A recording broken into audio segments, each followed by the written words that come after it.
Hi, it's Carter, man. I'm sitting here on my front porch, and I'm waiting for my wife to head up to our vacation home in West Virginia. And I'm just contemplating. I want to share with you my thoughts as to how could the Democrats possibly have deliberately nominated the dumbest candidate in American history. I mean, think about it. Think about it. You look back, and I guess Chet Arthur was no genius. John Tyler didn't seem to have a lot on the ball. Warren Harding, other than being a supreme womanizer, really fairly limited guy. Come on, he's a good-looking guy, looked presidential, and had his own private house of prostitution on 13th Street. Other than that, not much there and nobody home. Gerald Ford,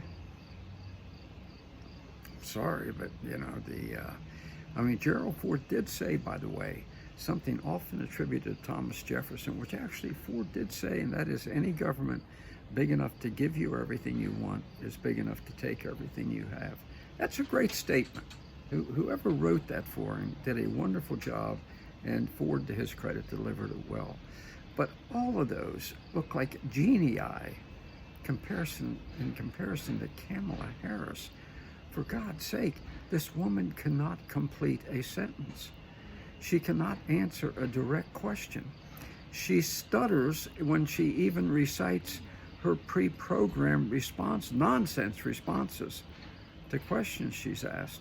60 Minutes had to edit out as much of her stupidity as they could in her interview, and she still sounded like a damn clown. On Univision, she had to have a teleprompter to answer what I think you're going to find were pre-programmed questions from select members of the audience, okay? Just couldn't do it. Ask her a direct question, what time is it?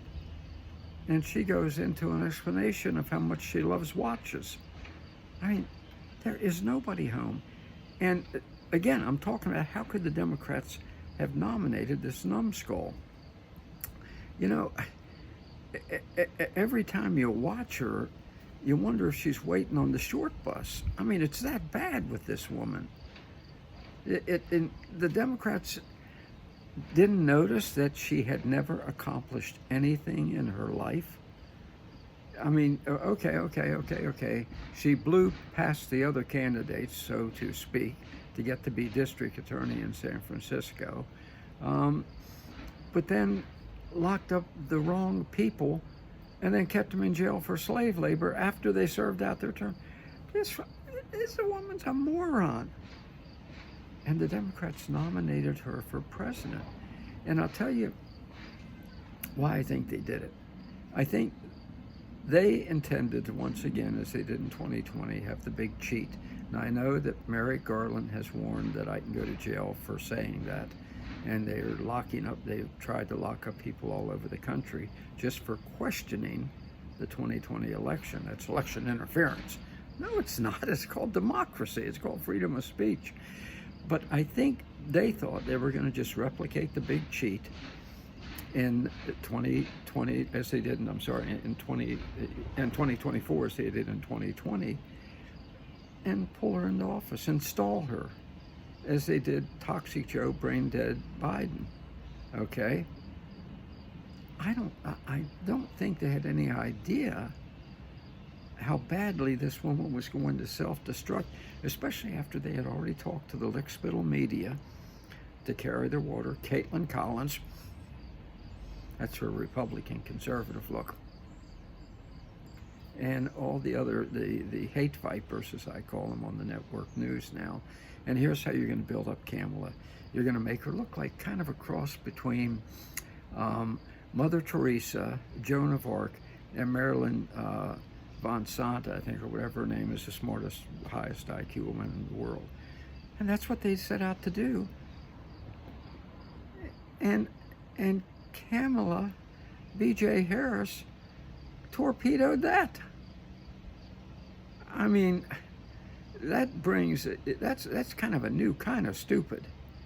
You know, when you can't even follow the script for a couple months, and knowing the cheat is going to be in, and now they find themselves in a situation where Trump is pulling so far ahead that you can only steal so many votes before it becomes too obvious. Now, they might do it just in your face to Americans. Yeah, we stole it. What are you going to do about it? Which, of course, pretty much what they did for 2020. But the margin, I think, is growing by the day. And I think that is where is the fly in their ointment, okay? That and the vacuity of B.J. Harris's skull. There is nothing there. There is nothing there. It is a vast wasteland, and we see it more every day. So next 3 weeks are going to be very interesting. Make sure, vote, get out your friends to vote. If you know any Christians, tell them, get off your butts. Nobody is perfect. I don't like Trump. He says nasty tweets. Shut up, and go vote. You know, look at the platform of the Democrats. Look at B.J. Harris's Joy of Abortion campaign. I think God is going to be very upset at a lot of Christians if you sit on your butts and allow evil to prevail. I'm just saying it, okay?